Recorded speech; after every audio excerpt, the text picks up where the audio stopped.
Eu espero que estejam bem e em paz. Continuando a série Juntos na Prática do Amor no Evangelho de João, hoje nós vamos refletir sobre uma história muito conhecida e querida que está registrada no capítulo 2, de 1 a 11, quando Jesus, em uma festa de casamento, transforma a água em vinho. Essa é uma história sobre transformação, uma nova dimensão da realidade que vem à existência em múltiplas dimensões quando Jesus está presente e as pessoas fazem tudo o que ele pede, como Maria disse aos empregados que fizessem. Transformação de água em vinho nos fala sobre transformação de vergonha em alívio, de incompreensão em compreensão, de ausência de fé em fé. No final do texto, nós lemos: Este sinal milagroso em Caná da Galileia foi o primeiro que Jesus realizou. Revelou assim a sua glória e os seus discípulos creram nele. E no final do Evangelho, João menciona o propósito de ter registrado os sinais. Foram escritos para que vocês creiam que Jesus é o Filho de Deus e, crendo, tenham vida em seu nome. João emprega o termo sinal. Nos outros evangelhos, há uma outra palavra que significa ações poderosas, que não é empregada por João. Os sinais apontam para uma realidade além deles mesmos. São símbolos que revelam algo sobre Jesus, apontam para Jesus. Não são fins em si mesmos. São instrumentos da manifestação da glória de Deus. E o que é a glória de Deus? No Antigo Testamento, nós vemos que são as manifestações visíveis da majestade de Deus em atos extraordinários. O Deus invisível se manifestando a seu povo. Agora, qual manifestação poderia ser maior e mais completa que a manifestação do próprio Jesus Cristo? João, no prólogo de seu evangelho, declara: E vimos a sua glória, glória como do unigênito do Pai, cheio de graça e de verdade. Afirma também que ninguém jamais viu a Deus, mas o Deus unigênito que está junto ao Pai o tornou conhecido. Sendo assim, os sinais milagrosos de Jesus revelam a sua glória, ou seja, revelam quem ele é. Logo, nós temos que ver além do milagre propriamente dito, atentando para o que o Senhor Jesus está indicando. Os sinais orientam para a pessoa de Jesus. São meios de levar a fé verdadeira ao se contemplar a glória de Jesus. N.T. Wright afirma que os sinais são todas as ocasiões em que Jesus fez exatamente o que prometeu a Natanael. Você verá coisas maiores que essa. Vocês verão o céu aberto e os anjos de Deus subindo e descendo sobre o Filho do Homem. São momentos em que, pelo menos para quem tem um pouco de fé, os anjos de Deus sobem até o lugar em que Jesus se encontra e de lá descem. São momentos em que o céu está aberto, em que o poder transformador do amor de Deus irrompe no mundo presente. Os sinais, em última instância, são momentos em que o céu e a terra se cruzam. Os sinais são maravilhosos, sim, mas Deus deseja que vejamos algo além de maravilhas e milagres. Na verdade, Ele deseja que vejamos alguém, a pessoa de seu Filho. O sinal inclui sempre dois aspectos. Manifesta a glória daquele que o opera, ou seja, manifesta uma realidade do alto e suscita a fé dos discípulos em Jesus. Quando a glória se manifestou, a fé em Jesus foi despertada e fortalecida no coração dos discípulos. O profeta Isaías já falava dessa glória que seria revelada. A glória do Senhor será revelada e juntos todas a verão, pois é o Senhor quem fala. Isaías 40:5.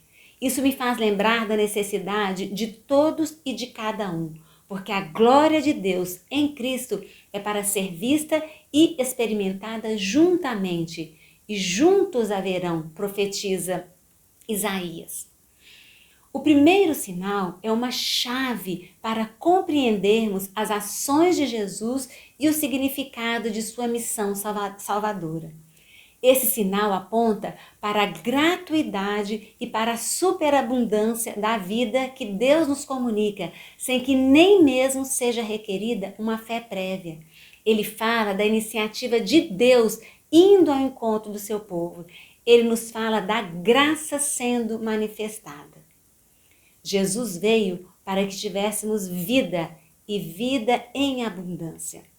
O sinal milagroso da água transformada em vinho nos lembra de que há 3 posturas para desfrutarmos dessa vida abundante.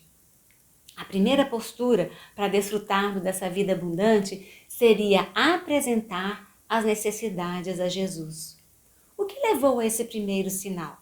Por que ele foi realizado? O que estava acontecendo? No terceiro dia, houve um casamento em Caná da Galileia. Caná da Galileia era uma vila ao norte de Nazaré, cidade natal de Natanael. Uma festa de casamento foi o palco da primeira intervenção pública de Jesus. Não foi um ambiente religioso, não era um local sagrado. Assim, em Caná da Galileia, Jesus deu início aos seus sinais. Jesus inicia seus sinais salvando uma festa de casamento. Inicia não apenas no sentido de que haverá uma sequência de sinais, mas inicia uma novidade, uma nova forma de agir. Quem estava presente nessa festa? A primeira pessoa que é mencionada é a mãe de Jesus. Depois, Jesus e seus discípulos também haviam sido convidados para o casamento. Jesus mistura-se com as pessoas, aceita o convite para uma festa. Nós vemos um Messias tão próximo das pessoas que celebra junto com o povo as suas alegrias. Um Deus que celebra a vida, que partilha com as pessoas que estão ao seu lado, nas alegrias e nas dores, em diferentes momentos da vida. Normalmente, quando nós vemos os líderes religiosos e os mestres da lei, nós os vemos preocupados com as formas, com o exterior, com a religiosidade, mas Jesus ocupa-se com a vida. E os discípulos? O que eles estão fazendo? Os discípulos estão seguindo o seu mestre, permanecendo com o mestre. Jesus foi para a festa do casamento, foi celebrar a vida e eles foram também. Os nomes dos noivos não são mencionados, porque aqui a figura central é Jesus. E então surge uma necessidade. Qual foi a necessidade? O vinho acaba e Maria, de alguma forma, fica sabendo. Atenta e preocupada com o bem-estar dos noivos e de suas famílias, a mãe de Jesus leva esse problema para ele. Eles não têm mais vinho, ela diz. Festas de casamento, naquela época, duravam cerca de uma semana. Era responsabilidade da família do noivo sustentar os convidados durante esse tempo. Acabar o vinho não era só algo inconveniente, mas também um desastre, uma desgraça social. A família teria que conviver com essa vergonha por um bom tempo. A noiva e o noivo entenderiam o fato como um sinal de má sorte para a vida matrimonial. O vinho era a chave da festa, era a base de tudo, da alegria, da comunhão, porém o vinho acaba. Quando acaba o vinho, a situação fica sem esperança. O que eles vão fazer agora? As pessoas que souberam da falta do vinho talvez tenham começado a olhar umas para as outras, consternadas, pois era uma situação sem solução. Por que será que o vinho acabou? Será que haviam bebido demais? Será que não se planejaram bem? Foram mais pessoas que as convidadas? Não houve recursos financeiros para comprar o tanto que seria necessário? Não importa a razão. O fato é, eles não têm mais vinho. O vinho era necessidade sentida naquele momento. E a necessidade foi então apresentada a Jesus. A falta do vinho nos fala de uma necessidade humana, qualquer que seja ela. E o que a mãe de Jesus faz? Maria apresenta a situação a Jesus, não pede nada a ele. É importante observar que o milagre da transformação acontece com a participação de pessoas sensíveis e solidárias, como a mãe de Jesus e os serviçais. A mãe de Jesus nos lembra então da primeira postura para desfrutarmos dessa vida abundante: apresentar as necessidades a Jesus. E os serviçais nos lembram da segunda postura para desfrutarmos dessa vida abundante: fazer tudo o que Jesus mandar. Essas posturas nos apontam para nosso tema maior ao estudarmos este Evangelho: juntos na prática do amor. E o que Jesus faz quando Maria leva aquela necessidade a ele? Primeiro, ele responde a Maria de uma forma que nos parece um pouco estranha. Que temos nós em comum, mulher? A minha hora ainda não chegou. Mas Maria sabia que a situação estava salva depois de ter sido confiada a Jesus. Ela não sabia o que ele faria, mas sabia que seria a coisa certa. Por isso, ela diz aos serviçais: façam tudo o que ele mandar. Jesus não age sozinho, ele precisa da comunidade, nesse caso, os serviçais. Encham os potes com água, e os encheram até a borda. Que potes são esses? Esses potes são os potes do tipo usado pelos judeus para as purificações cerimoniais. Um comentarista sugere que a água que servia para a purificação que a lei e os costumes judaicos exigiam representa toda a antiga ordem do cerimonial judaico que Cristo haveria de substituir por algo melhor. E Jesus, depois da transformação daquela água em vinho, diz para os serviçais levarem um pouco ao encarregado da festa. Assim, nós vemos a terceira postura para desfrutarmos dessa vida abundante: reconhecer que Jesus é a fonte da generosidade, a fonte da graça. Maria, que havia levado a necessidade para Jesus, viu o que aconteceu. Os serviçais que obedeceram também viram o que aconteceu. O encarregado da festa atestou que era vinho mesmo, mas ele achou que era uma estratégia do noivo. Ele não viu o que havia acontecido antes, não sei se ele soube depois. E qual foi o resultado desse sinal? Jesus inaugura um novo tempo. Uma nova festa agora é possível, caracterizada pela generosidade e pela gratuidade de Deus, pela graça. Assim a festa continuou. Talvez algumas pessoas nem tenham ficado sabendo do que Jesus fizera, mas várias sabiam. E esses devem ter desfrutado do restante da festa de uma nova maneira. E o principal, a glória de Jesus foi revelada e os seus discípulos creram nele. O objetivo do sinal era revelar a glória de Jesus, mostrar que ele é Deus, mostrar seu caráter. Quando a glória se manifestou, a fé em Jesus foi despertada e fortalecida no coração dos seus discípulos.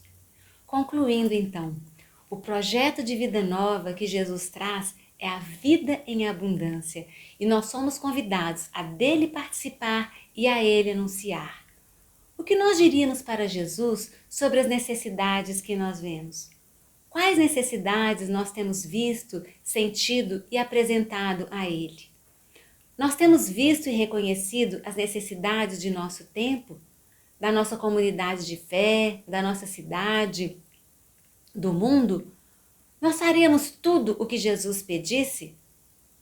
Vamos escutar, irmãs e irmãos, os pedidos, as ordens de Jesus para agirmos no nosso tempo, para obedecê-lo. Os discípulos creram nele e nós, vendo os sinais e além deles o seu significado, a glória de Jesus, nós teremos a fé fortalecida em nossos corações. Crendo que ele é Deus e nos submetendo a seu governo, nós vamos desfrutar do vinho resultante da ação transformadora, generosa e abundante de Jesus.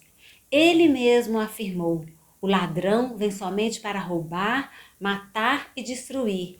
Eu vim para que tenham vida e a tenham em abundância. Para finalizar, eu gostaria de compartilhar um trecho de um artigo da Ultimato, escrito pelo reverendo Elben César, sobre esse sinal de Jesus.